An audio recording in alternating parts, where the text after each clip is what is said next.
Good morning guys! So nandito tayo ngayon sa Ipil, Zamboanga, Sibugay sa panibagong food adventure ng Sambo Eats. Samahan nyo kami at tikman natin ang mga nagsasarapang pagkain dito.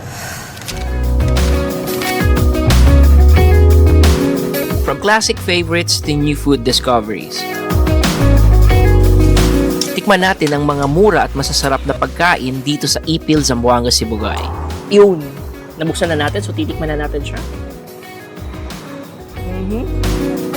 Kakaiba siya sa panlasa ko, pero masarap. Paulit-ulit kong kakainin to, hindi ako magsasawang kainin. Kasi masarap nga.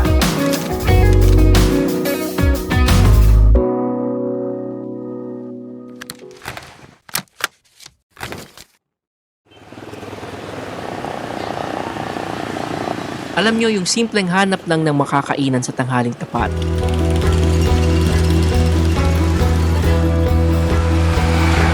Tapos biglang may hidden gem kang matutuklasan?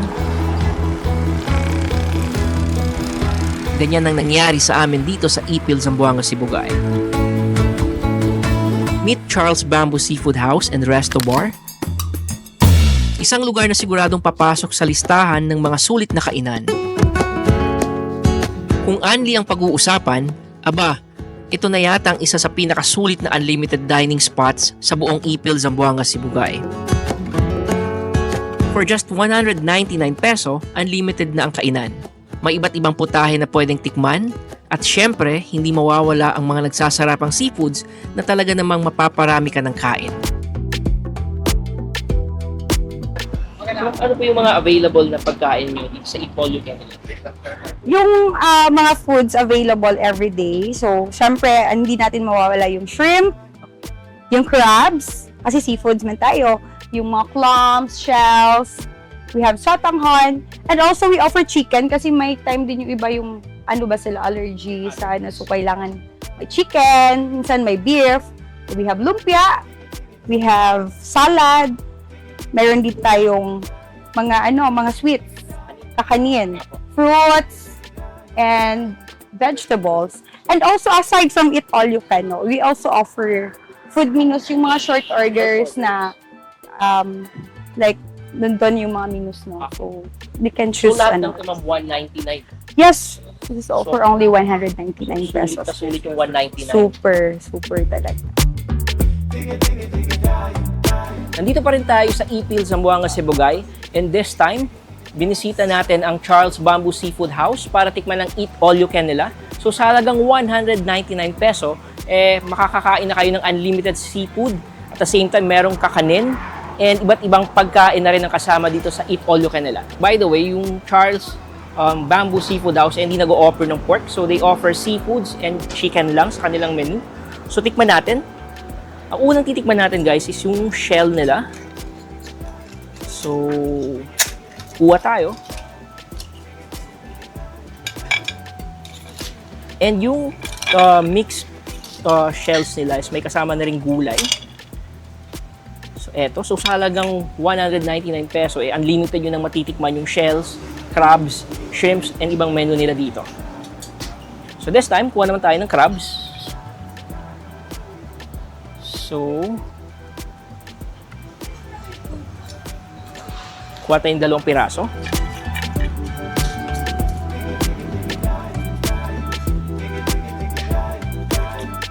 Next naman natin titikman is yung shrimp nila. So kung mahilig kayo sa shrimp, tamang-tama tong Charles Bamboo Seafood House. And then meron din silang agar-agar pala guys. So eto siya. So kuha lang din tayo.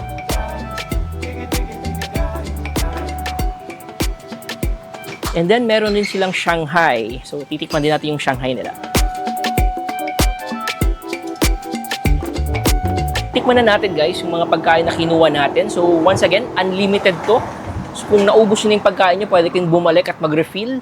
Kita nyo naman, punong-puno yung plate natin. So 199 pesos lang to guys. Kung mapadpad kayo sa Ipil, Zamboanga, Sibugay, pwede nyong puntahan ang Charles Bamboo Seafood House. So unang kong titikman is yung Shanghai nila.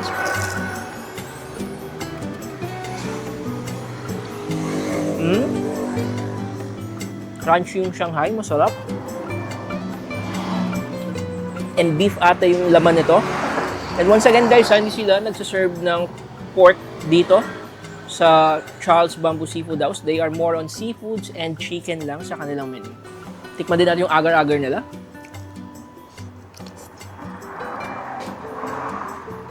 And then, this time, yung crabs naman.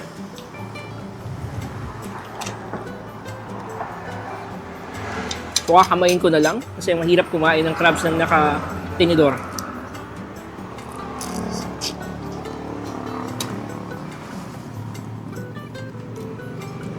In fairness, masarap yung crabs. And niluto siya sa curry sauce.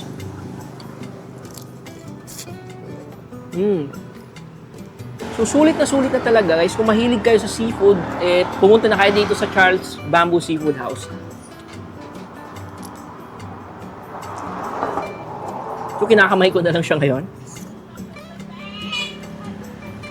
So, next naman natin titignan guys is yung shell nila. So, meron silang flat na shell and meron silang shell na hindi ko alam kung anong tawag dito, pero alam ko masarap to.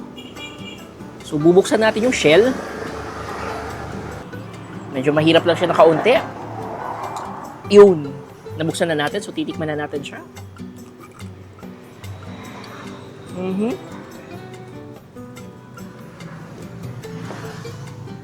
Masarap yung pagkakaluto na niya.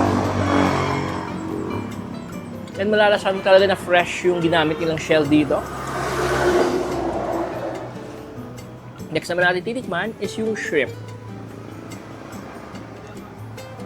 So, sisipsin muna natin yung ulo. Then yung katawan na.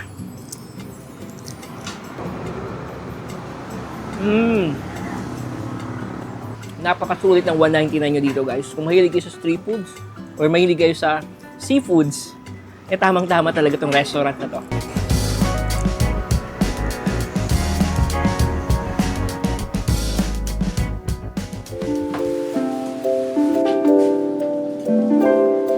Natuklasan namin ng isang karinderya na talaga namang dinudumog ng mga tao.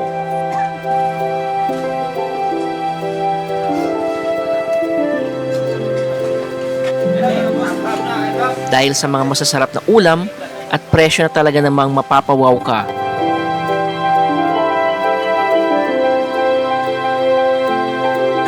Masasabi mo talagang mura na, masarap pa. Kilalanin natin si Richard, isang dating chef na ngayon ay may-ari ng CJ Eatery.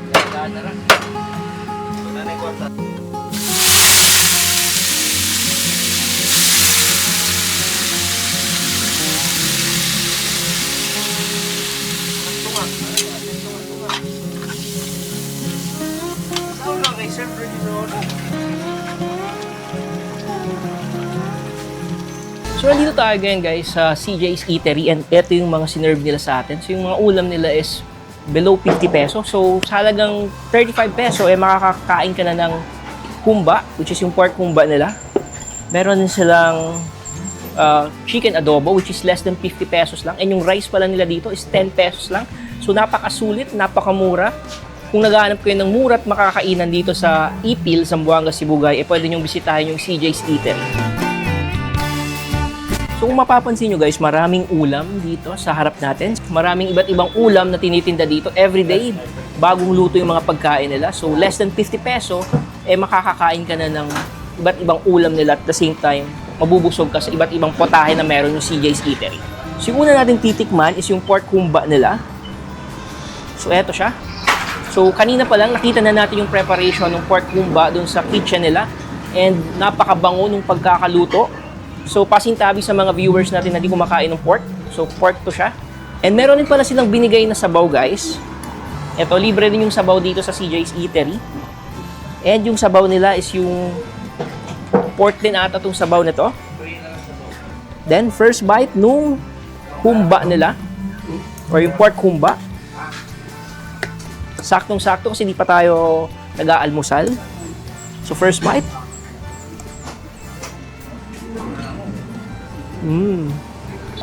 Malambot yung karne. Masarap yung pagkakaluto. And nakakatuwang isipin na iba't ibang lugar, iba't ibang version ng pagkakaluto ng mga pagkain nila. So since nandito tayo sa Zamboanga, Sibugay, iba din yung klase ng pagkakaluto nila o iba yung version ng pagkakaluto nila versus dun sa Zamboanga City. So kain ulit tayo.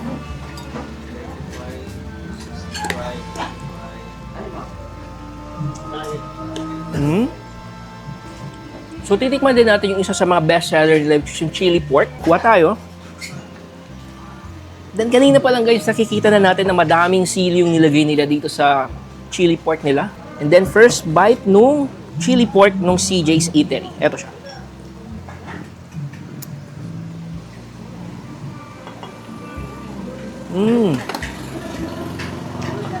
Tamang-tama lang yung anghang. Napaka-tender nung karne. And once again, masarap yung pagkakaluto. Tikman natin ulit with the rice.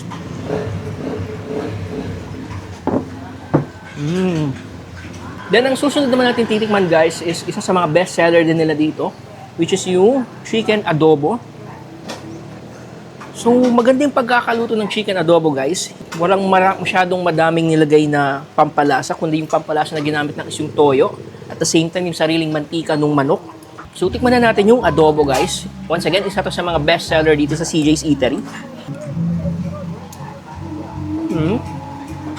In fairness, masarap yung adobo nila. Malambot din yung manok. At the same time, ang maganda sa adobo nila guys is hindi siya maalat. Tamang-tama lang yung lasa. Kasi nung niluluto tong adobo na to is wala masyadong nilagay na pampalasa, kundi toyo lang, asin, tsaka ng sariling mantika ng manok nung niluto dito sa chicken adobo nila. So after natin tikman yung chicken adobo guys, this time titikman naman natin yung version nila nung Bicol Express. So eto siya. So once again, pasintabi sa mga viewers natin na di kumakain ng pork kasi pork yung Bicol Express ng CJ's Eatery. Then tikman natin yung Bicol Express with rice.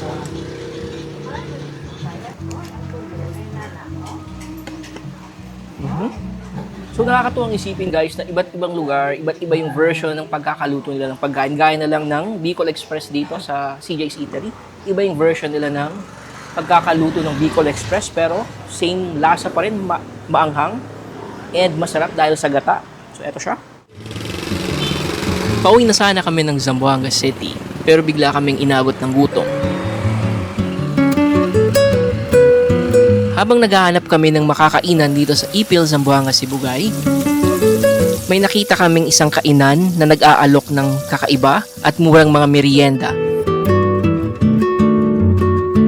At ito ang Kiwas Snack House.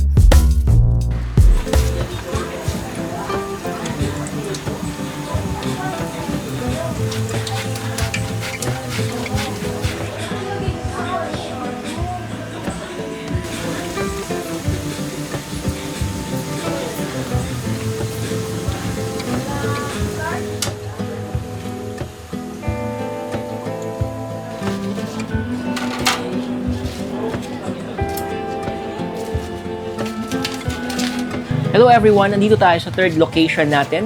And this time, sa paghahanap namin ng makakainan ng merienda dito sa Ipil, Sibugay, nahanap namin yung Kiwas Snack House.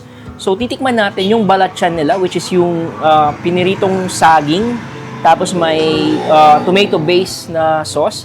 And titikman din natin yung knickerbocker nila. Ayon sa may-ari ng Kiwas Snack House, sila ang kauna-unahang nagbenta ng knickerbocker dito sa Ipil, Zamboanga, Sibugay.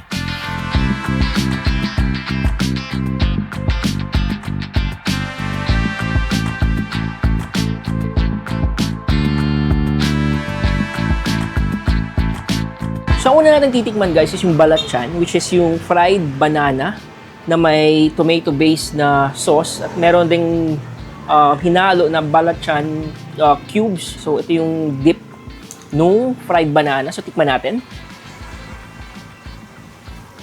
So, first bite.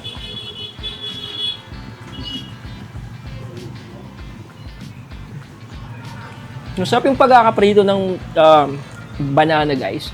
And first time ko makatikim ng ganitong klaseng dish o ganitong klaseng merienda. So, once again, masarap yung pagkakaprito ng saging nila. And kakaiba yung lasa ng dip nila. So, dipulin natin yung fried banana. Para ka lang kumain ng banana chips na may dip na kasama. So, once again, masarap.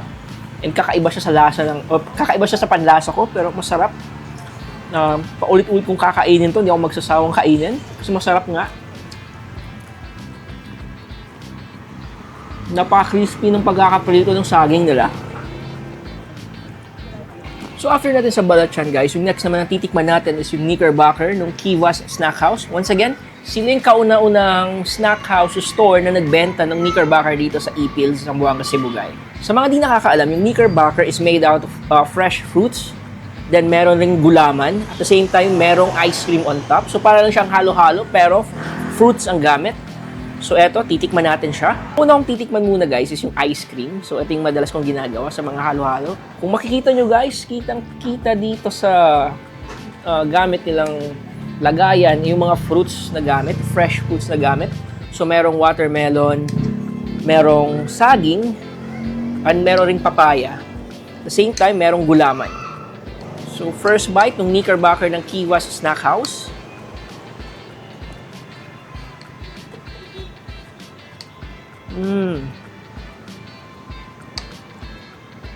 So, napaka-fresh ng mga prutas na gamit nila dito sa Knickerbocker nila, guys.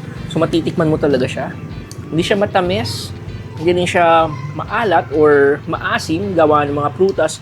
Tamang-tama yung balanse ng flavor. So, tikim ulit tayo.